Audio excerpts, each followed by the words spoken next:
Le sujet que j'ai choisi de présenter en informatique comme outil numérique, technologique et tout ça, j'ai choisi de présenter les montres connectées car c'est un produit qui se développe de plus en plus ces derniers temps.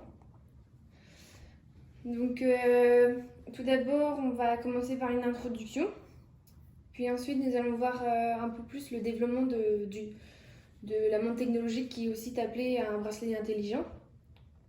Ensuite, nous verrons l'autonomie de ces montres, les avantages de cette innovation, mais également les inconvénients, le prix, et nous finirons par une conclusion.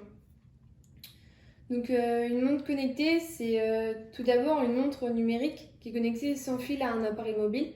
Donc, il n'a pas besoin d'être relié, on peut très bien le porter sur le poignet comme un téléphone portable qu'on peut se balader avec tout en captant Internet ou en étant connecté. Certaines doivent être connectées à un téléphone mobile par Bluetooth ou en partage de connexion pour avoir Internet sur la montre.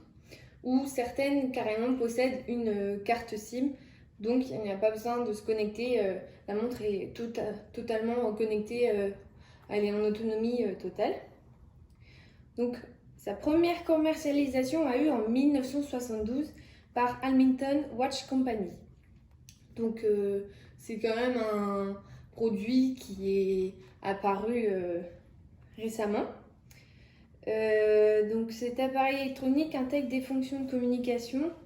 Donc certaines montres peuvent envoyer des messages, recevoir des mails, se connecter sur des applications sur internet et tout ça. Même comme là c'est développé sur les téléphones la reconnaissance vocale, certaines montres qui sont apparues il y a quelques années ou quelques mois possèdent cette capacité d'avoir la reconnaissance vocale. Bon, j'ai oublié de tourner.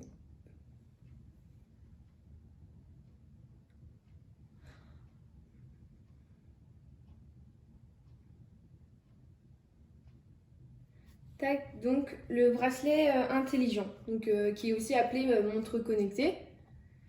Alors, il y a différents prototypes qui sont proposés, tout dépend de ce que veulent faire les marques pour se démarquer des autres concurrents, ou tout simplement tous les utilisateurs n'ont pas les mêmes attentes de chaque montre. Donc il y a des montres qui sont complémentaires d'un smartphone.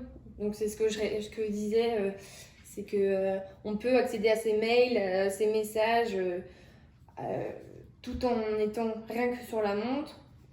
Donc ça, c'est les montres qui sont le plus développées ces derniers temps sur le marché.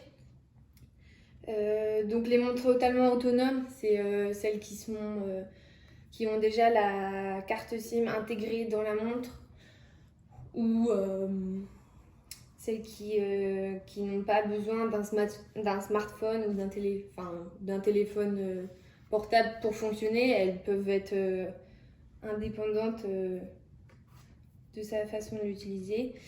Donc elles captent la 4G si elles ont une carte SIM. Certaines doivent être connectées au Bluetooth pour récolter les données de la montre qui arriveront ensuite sur le téléphone.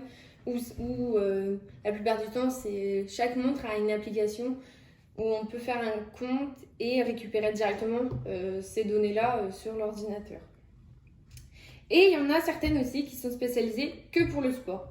Donc qui ont le GPS, qui peuvent récupérer la fréquence cardiaque, le nombre de pas, mais qui ne seront pas forcément connectés à Internet, où on ne pourra pas forcément envoyer de message de cette montre-là. Elle est plus spécialisée pour le sport que pour l'utilisation comme un téléphone portable.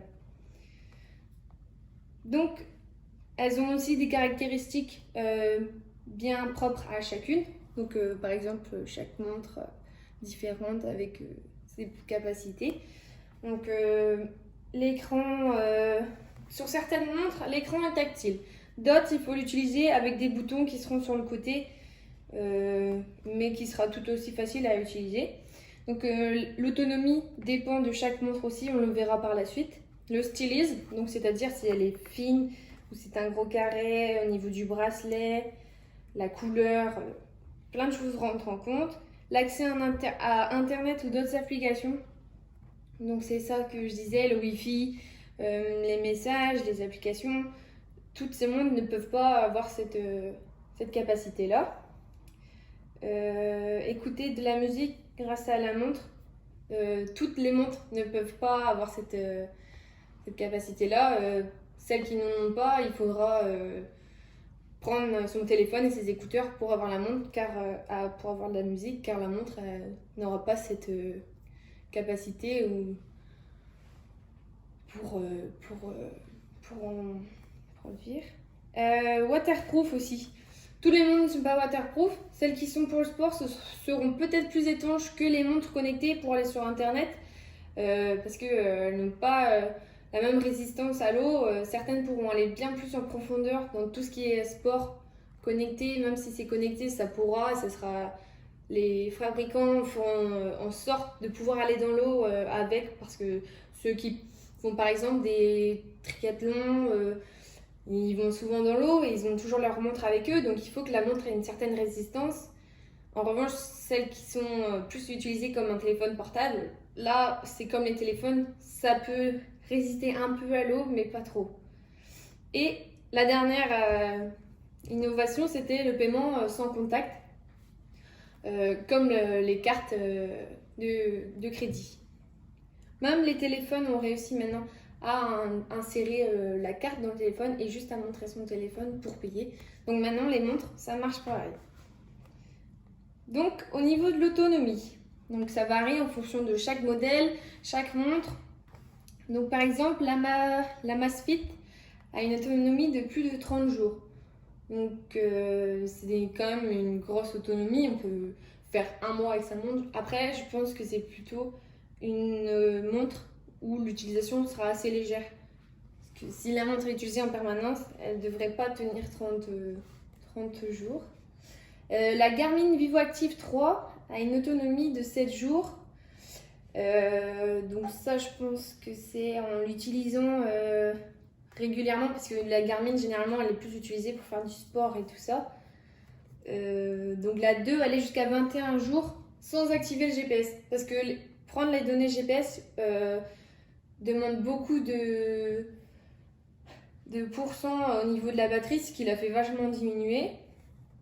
La Pebble Time Steel avec une autonomie légère, donc sans trop l'utiliser, elle tiendrait 10 jours. Si c'était une autonomie totale tous les jours, elle ne ferait même pas 5 jours. Et pour finir, donc les montres connectées les plus connues, c'est l'Apple série.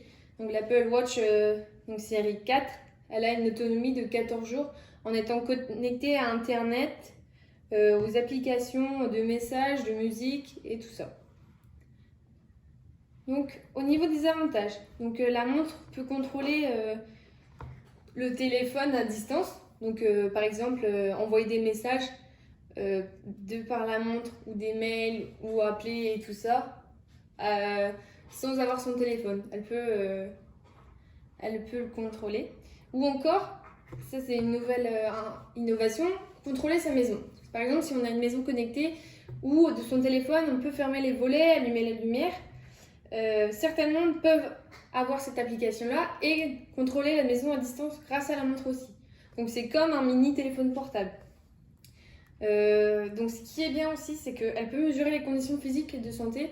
Donc c'est pour les personnes qui sont plus en difficulté, qui ont des problèmes de santé et tout ça. Pour les médecins, c'est quelque chose de bien pour suivre, par exemple, s'il y a un site ou quelque chose, enfin un site pour suivre les données du patient ou justement pour faire un débriefing lors d'un rendez-vous, de pouvoir avoir ces données-là, c'est quand même une avancée pour la médecine.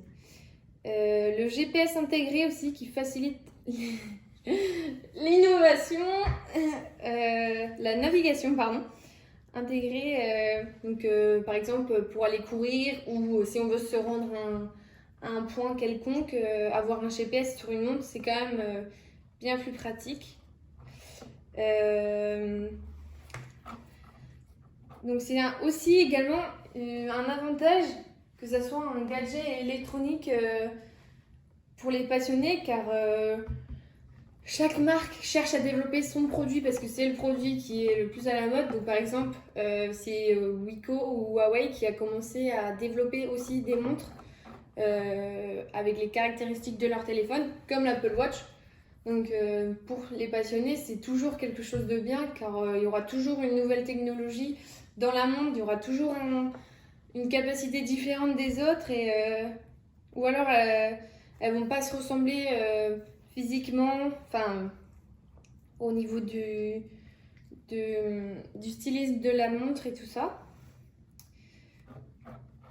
Donc dans les inconvénients, la batterie